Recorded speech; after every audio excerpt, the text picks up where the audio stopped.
Bonjour, c'est Tracy, bienvenue dans cette nouvelle vidéo. Et cette fois-ci, je vous présente un autre mini-album de Noël qui est basé, c'est le même format, c'est la même structure que les albums d'hiver que je vous ai montré précédemment. Et celui-ci, il aura droit à son tuto. Donc dès demain, vous trouverez le tuto des bases de page. La structure, je vous renvoie au premier que j'ai déjà fait, c'est pas la peine que je recommence. Pour faire cet album, j'ai utilisé les collections, donc c'est comme souvent du matériel de chez Action. J'ai utilisé cette collection-là de papier, donc il m'en reste quand même encore un grand paquet. J'ai utilisé 13 ou 14 pages, je crois. Et j'ai quasiment pas de chute, puisque du coup, le format est pensé justement pour qu'il y ait très peu de chutes de papier. C'est un format, les bases de page font 14,5 par 14,5 et la couverture 15,3 par 15,3. Et du coup, vu que ça fait 15 cm, ça me permet de couvrir au besoin la couverture. Bon, au final, j'ai pas utilisé ce papier-là, puisque pour la couverture, je me suis servi des papiers de Saucette. Bon, il est tout défait, donc c'est pour ça que là, j'ai plus que la couverture. Je me suis servi donc de ce set. J'ai utilisé les die cuts du set, j'ai utilisé également les petits tags. Enfin voilà, je me suis servi de ça pour compléter. Pour les bases de page, j'ai utilisé, comme toujours, le papier, ce bloc de papier de chez Action.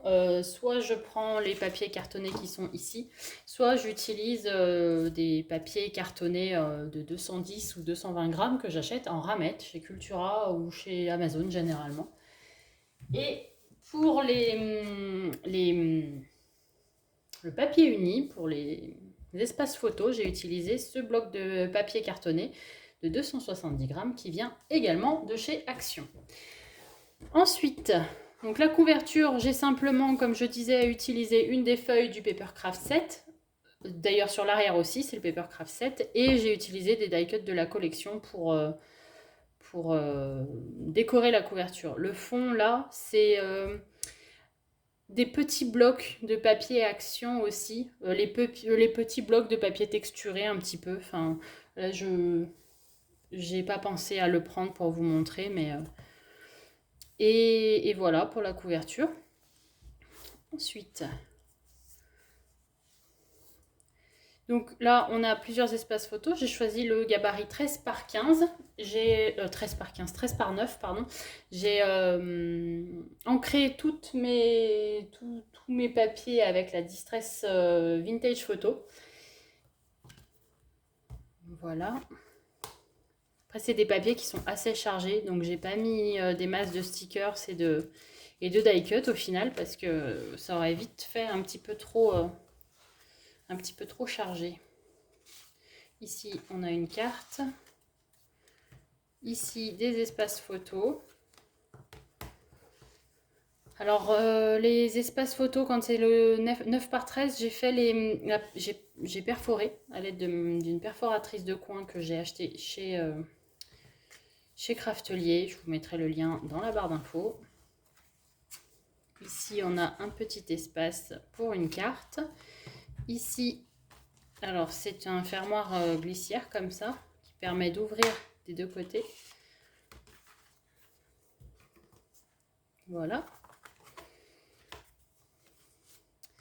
À chaque fois, une page sur deux, je suis restée très simple parce que sinon il devient vite très épais et j'ai pas la place pour tout mettre en fait. Donc là, c'est un petit carnet.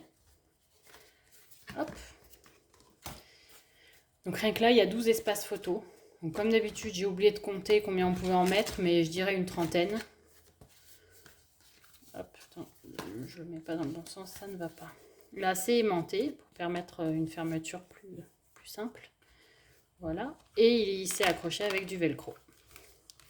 Ici, un petit espace pour une petite photo. Ici, on peut éventuellement mettre une photo par-dessus. Je trouvais le côté médaillon assez sympa. Là, un espace. Alors pour les cartes, j'utilise à chaque fois mes chutes de papier. Et là, en l'occurrence, je trouve que ça va pas très bien au niveau des coloris. Je l'enlèverai peut-être, mais voilà, je voulais pas sortir une nouvelle feuille. J'ai préféré utiliser mes chutes. Et je ne suis pas convaincue par le résultat. Là, ce sont des petites tirettes. Je ne sais plus où je les ai achetées. Les petites flippettes, là, je sais plus. Je vais essayer de retrouver l'info, je ne me souviens pas. Ici, une carte. Ici, bah, ma fameuse carte aimantée pour fermer la fenêtre.